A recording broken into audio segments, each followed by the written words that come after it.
крім того, що над 4 регіонами, областями Росії вибухали дрони різного типу, і ми, власне, не будемо ж вірити на 100% тому, що там російські Міноборони заявляють, чи місцеві губернатори, що вони там все позбивали або не позбивали, але немає пожежі, немає якихось значних руйнувань. 4 області стали фактично місцем вибухів і атаки з повітря, спричинених якраз дронами. Крім того, декілька пожеж масштабних було зафіксовано у Москві та Підмосков'ї, причому горіли і стратегічні об'єкти, зокрема в підмосковному Обуховому, не плутати з українським Обуховом. Спалахнув завод полімерів Поліком, це 30 кілометрів від Москви, на схід від Москви це місто Обухове розташоване. І, власне, пожежа поширилася на 8 тисяч квадратних метрів і горів, відповідно, цей завод полімерів. Про полімери в Росії є одна приказка, а тут бачимо, що вони ще й горіти можуть. Полімери горять дуже добре, звичайно, і завод, як бачимо, який їх виробляє, так само горить не гірше. Яскрава пожежа біля Москви. І ще одну пожежу було зафіксовано безпосередньо у межах російської столиці. Гасили цей вогонь навіть із застосуванням пожежного поїзда. Йшлося про загоряння адміністративно-виробничої будівлі, скажімо так, одноповерхової, по-російськи производственної здані. Не уточняють росіяни, що це була за будівля.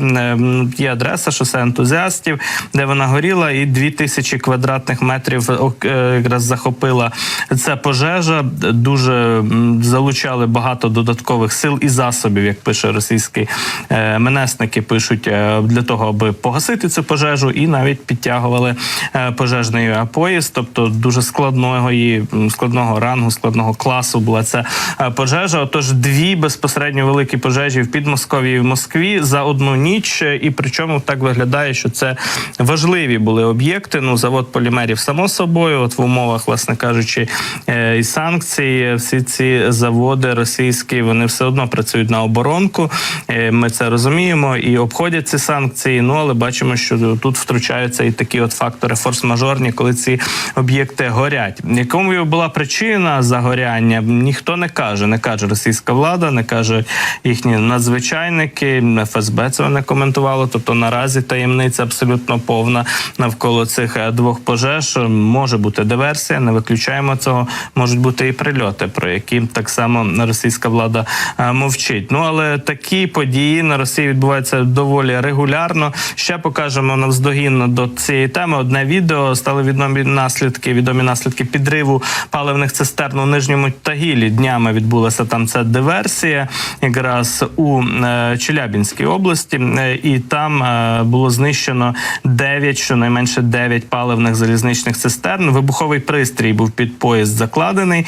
Під ці цистерни він спрацював. Ще один пристрій згодом охорона цієї залізничної станції знайшла поруч, під іншими цистернами, під іншим составом, як пишуть росіяни, так, потягом іншим.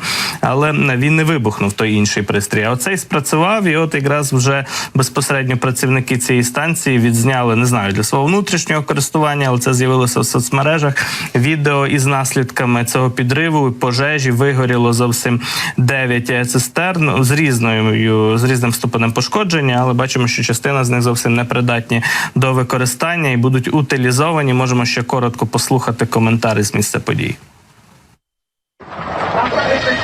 Понял?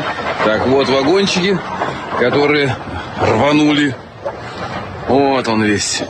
1, 2, 3, 4, 5, 6, 7, 8, 9 штук. Вот они взрывчики какие были. Вот видно вмятина вовнутрь. И пошли дальше, все раз сгоревшее. Так, рванулі вагончики на Росії. Бачимо, що таких диверсій стає доволі багато останнім часом. І літаки горять на аеродромах, і також, власне, бачимо, поїзди вибухають. Адже рух спротиву, або якась агентура, або незгодні з подіями на Росії, з агресією, власне, того режиму, який Росією зараз керує, є люди, які долучаються до таких от акцій.